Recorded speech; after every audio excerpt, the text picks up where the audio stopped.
Hey everybody, how's it going? It's Jake here. I'm so glad that you clicked on this video today because this is one I've been wanting to do for a really long time, but I really wanted to make sure I was prepared and I really gave you something very tangible and worth your while. If you're like me nowadays, you find a lot of your new music just by scrolling social media and finding new artists that you really like, and I feel like now personalities and marketing strategies play a larger role in music, especially small indie music, than ever before. It's incredibly overwhelming, and truthfully, I'm right there with you. If you don't know me yet, it's nice to meet you. I'm an artist myself, but I'm also a manager. I recently founded a talent management company.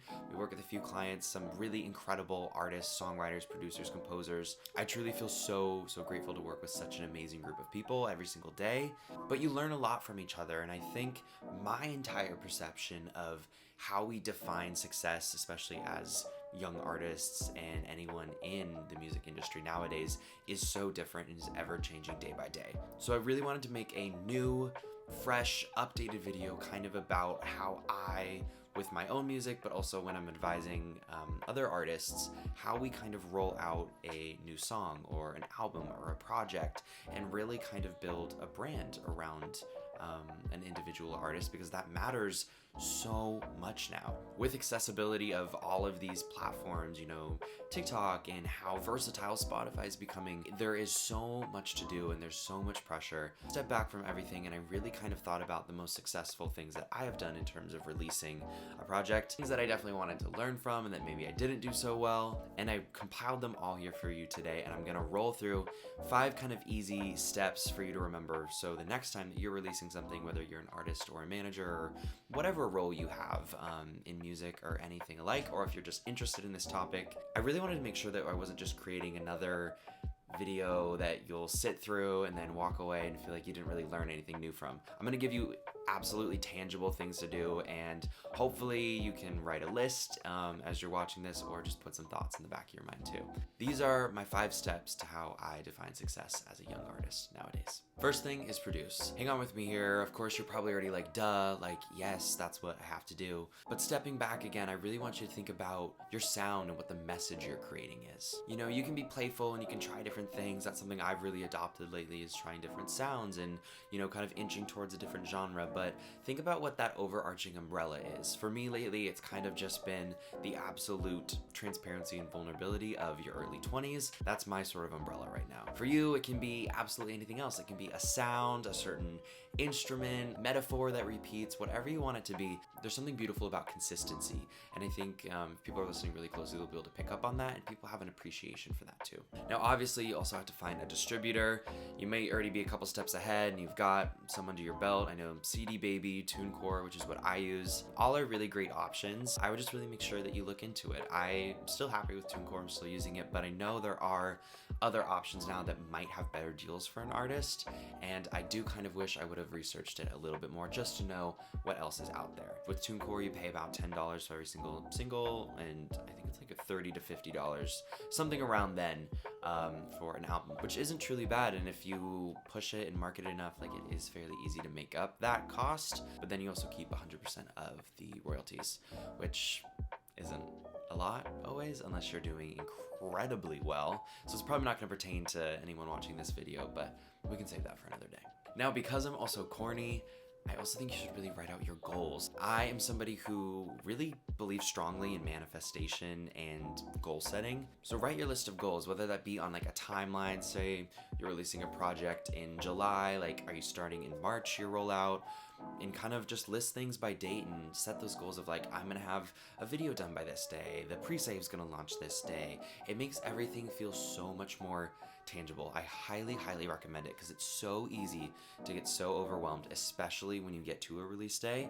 And there is this kind of sucky feeling of once you release something, you feel like you didn't do everything you absolutely could for it. So setting a goal, a timeline, really make sure that you don't have that feeling. And it's never too early to start too. I've planned releases 6 months in advance. It's never too early. Speaking of planning, that's my second word. First thing is know your announcement date. Think ahead and look, hey, is Taylor Swift dropping a re-recording album this day?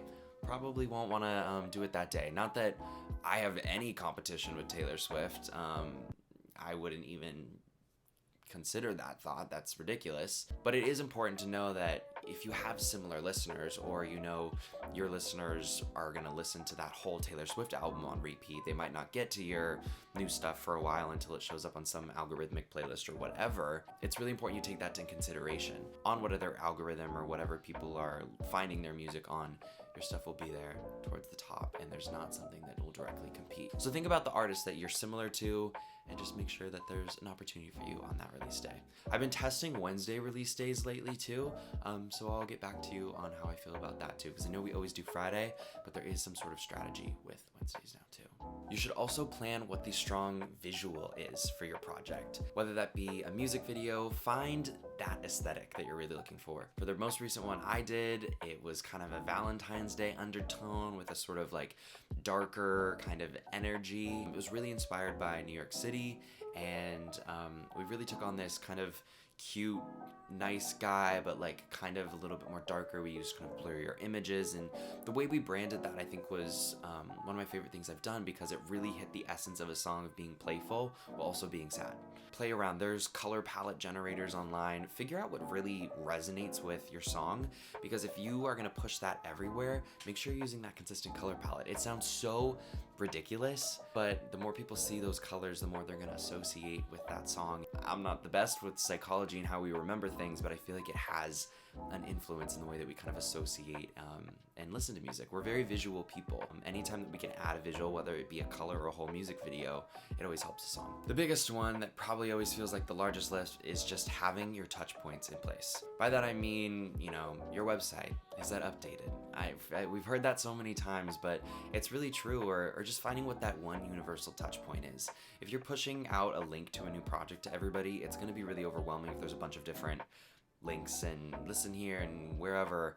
You know, set up with Feature FM, you know, when it like lists like, oh, Spotify, Amazon, Apple, it's much easier to promote that one link, and it caters to a wider audience. There's a reason that those exist. And then social media. Something I did recently was making sure I had a universal handle across all of my social media platforms. For example, like if they see my TikTok handle on Twitter, like then it feels like it almost validates, and even if you're not verified, it is the kind of the real you in that way, and it just helps people find your different touch points online. And it seems ridiculous and it seems like a lot of work, but having as many of those touch points as you can, whether it be so many platforms, I even still recommend having a Facebook. It doesn't feel like anybody really uses that yet, or still not yet, no one's using that anymore. But having those moments there allows those people who do depend on those platforms to really make sure they're engaging with you where they feel comfortable. And a newsletter. I feel like this is something that's still really underrated for some reason. And I think it's because we don't like spam emails, and yeah, it's so easy to unsubscribe, but I still highly recommend having a newsletter out, because it is such a clear way to really directly talk to your people. Lorde is obviously a mainstream artist, but I think she's doing it so well in the sense of all of her mailing list things are written by her, and it feels very, very personal. It kind of adds an exclusivity layer to bonding and creating with an artist if you're kind of hearing from them in a long form way. We are so obsessed with short form media now.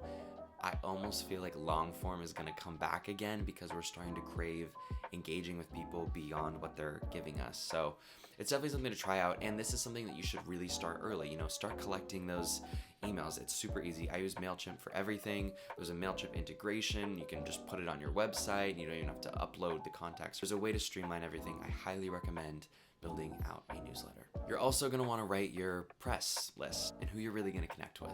The sooner you begin building those relationships, the better. Journalists and writers, especially for indie blogs and everything, receive so many submissions. Whatever you can do to start to get that connection there where they're going to know your name is going to be so useful. For people too, just like you and you're trying to connect with people on a deep level, that's exactly what they're doing too.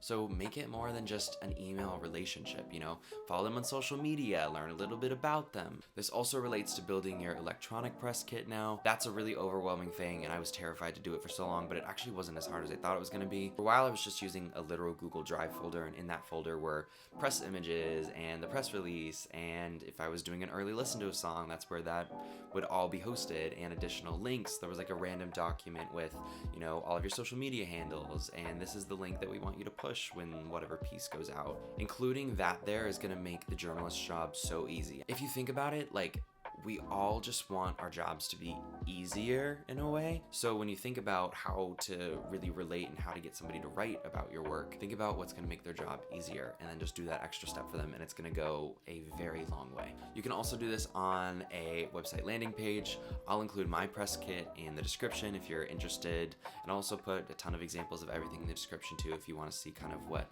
I've imagined up. I really think the way that a landing page press kit looks is really digestible and kind of can also really bring your brand to life in a way. And I think you'll see that if you click that link too. The next thing is practice. Again, you're probably thinking like, yeah, duh, I'm gonna like practice the guitar, I'm gonna practice singing. It's a lot more than that though. One of my biggest tips I think for everybody is to media train yourself. It is not a natural thing to do interviews and talk about yourself and talk about work or even sit in front of a camera like this. It's not a natural thing for us. It takes so much time to develop. So before you're actually doing those real interviews, I always say watch a ton of interviews on YouTube of people who you really think do it well, and then even people who you don't think do it that well too, and really make notes of how they guide a conversation or how they slip in the points that they want to make. And speaking of, I always have very specific, messages or something that I want to fit into every single interview, and it's almost kind of fun in a way. Like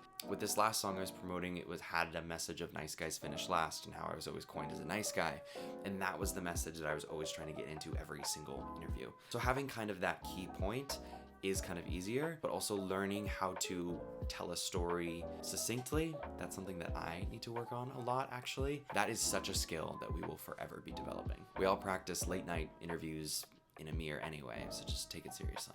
Also document this process. The best time for behind the scenes footage is well before a thing comes out. People really like to see how you grew and how the project grew, and you don't always have to do behind the scenes when something releases because most of the work happens beforehand. So just document everything and then see what you can turn it into. I think so much now we're told just to constantly post and pump out content. It's just basically a fight for attention. But what's gonna do so much better is if your content feels purposeful or if there's something actionable behind it. And so if it feels right, I always say kind of save content for something actionable, whether the pre-save is live or a website's launched or a music video is out. Save it for those kind of moments. Practicing for performing live, this will pertain to you if you have those plans. Find local showcases in your city. There's so many open mics.